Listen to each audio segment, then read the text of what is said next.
नमस्कार। आज हम एक बहुत ही दुखद घटना पर बात कर रहे हैं जी पूर्वी लद्दाख की गलवान घाटी में जो हाल ही में हुआ। जी हमारे पास एक स्रोत है, गलवान घाटी दुर्घटना, वीरगति और घायल। ये शुरुआती जानकारी है, तो कोशिश यही है कि इस रिपोर्ट के आधार पर समझें कि हुआ क्या और मुख्य बातें क्या हैं। बिल्कुल, ये एक बहुत गंभीर घटना है और गलवान घाटी, जैसा हम जानते हैं, सामरिक तौर पर बहुत महत्वपूर्ण है। हाँ, और वहाँ के हालात, मतलब वहाँ का भूगोल, मौसम, ये सब इसे बहुत चुनौतीपूर्ण बना देते हैं। हाँ। तो जो भी जानकारी है उसे स्पष्ट करना जरूरी है। तो क्या जानकारी है, मतलब हुआ क्या था? स्रोत ये कहता है कि 30 जुलाई 2025 सुबह का वक्त था, करीब 11:30 बजे। हाँ, 11:30 बजे। पूर्वी लद्दाख में दरबुक से लगभग 200 किलोमीटर दूर गलवान घाटी का चारबाग इलाका, वहां सेना का एक काफिला जा रहा था, दरबुक से चांगताश ट्रेनिंग एरिया। जी और तभी यह हादसा हुआ। हाँ, रिपोर्ट में ये कहा गया है कि एक विशाल चट्टान वाहन पर गिरी, मतलब एक बड़ी चट्टान, ओ, और उससे गाड़ी को काफी नुकसान पहुंचा। देखिए, पूर्वी लद्दाख जैसे ऊंचे पहाड़ी इलाके हैं ना, हाँ हाँ, वहां ये भूस्खलन, चट्टानों का गिरना, ये मतलब जाना माना खतरा है।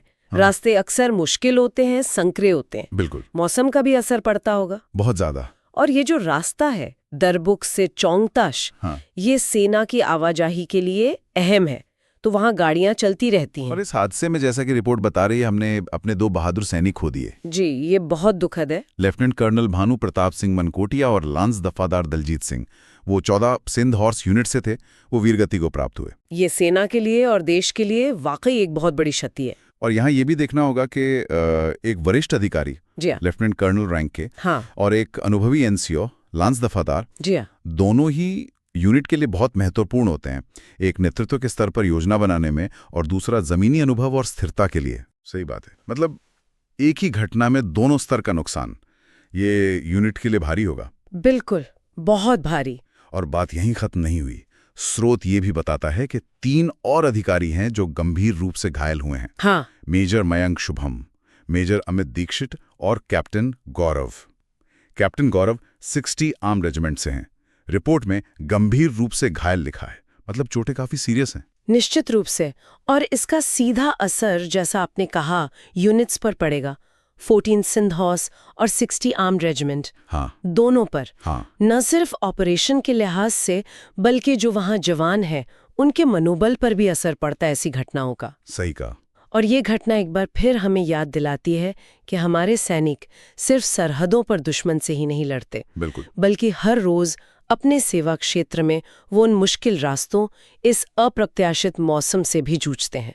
मतलब यहाँ तो प्रकृति खुद एक बहुत बड़ी चुनौती है। तो अगर हम इस शुरुआती जानकारी को एक बार फिर से देखें, 30 जुलाई गलवान घाटी चारबाग इलाका, सेना के वाहन पर चट्टान गिरी। जी, दुखद नतीजा, लेफ्टिनेंट कर्नल भानु प्रताप सिंह मनकोटिया और लांस दफादार दलजीत सिंह शहीद हो गए। वीर गति को प्राप्त हुए। और 3 अधिकारी, मेजर मयंक शुभम, मेजर अमित दीक्षित और कैप्टन गौरव, गंभीर रूप से घायल हैं। जी। ये सब जानकारी गलवान घाटी दुर्घटना, वीरगति और घायल शीर्ष स्रोत से है। हाँ, और ये घटना हमें सोचने पर मजबूर करती है ना, कि ये जो ऊंचे पहाड़ी इलाके हैं, कितने अप्रत्याशित, कितने जोखिम भरे हो सकते हैं सैन्य सेवा के लिए। सही में। यहाँ खतरा सिर्फ, जिसे कहते हैं ना, सीमा पार से नहीं है, वो तो है ही, लेकिन यहाँ खतरा हर मोड़ पर है। मौसम का है, प्रकृति का है। और ये एक सवाल भी खड़ा करता है कि इन मुश्किल हालात में हमारे सैनिकों की सुरक्षा के लिए और क्या सोचा जा सकता है, खासकर तब जब वो सीधे टकराव में ना भी हों, तभी ऐसे खतरे मौजूद हैं। ये एक विचार करने वाली बात है।